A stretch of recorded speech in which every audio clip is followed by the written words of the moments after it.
বাংলাদেশ যে অর্থনৈতিক সাফল্য অর্জন করতে চায়, শ্রমিকদের দীর্ঘমেয়াদী ও টেকসই উন্নয়ন ছাড়া তা অসম্ভব। জলবায়ু পরিবর্তনের কারণে কাজের ধরন বদলাচ্ছে। কৃত্রিম বুদ্ধিমত্তা বা এআই এর কারণে কাজ হারাতেও পারেন অনেক শ্রমিক। এমন আলোচনা উঠে আসে Bangladesh institute of labour studies বিলসের সেমিনারে। বলা হয়, নতুন পৃথিবীতে প্রয়োজন দক্ষতা, কিন্তু এখনও সেকেলে প্রযুক্তির সার্টিফিকেশন দিয়ে শ্রমিকদের কাজে নামানো হচ্ছে। বিদেশি জনশক্তি রপ্তানির ক্ষেত্রেও একই অবস্থা, ফলে শ্রমবাজারে হারিয়ে যাচ্ছে বাংলাদেশের কর্মীরা। এ সময় শ্রম আইন আধুনিকায়নের আগে এলডিসি গ্রাজুয়েশন না করার পরামর্শ দেন বিলসের মহাসচিব নজরুল ইসলাম খান।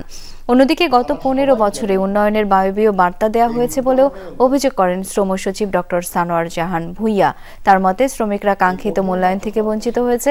দক্ষতা বাড়াতে প্রশিক্ষণ ও মজুরি নিশ্চিতের আহ্বান জানান তিনি।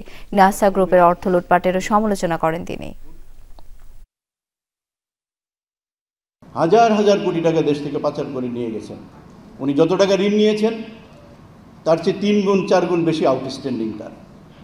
তিনি যত টাকা ঋণ নিয়েছেন তার চেয়ে 10 গুণ কম, 20 গুণ কম, 100 গুণ কম কোলাটেরাল তিনি ব্যাংকের কাছে রেখেছেন।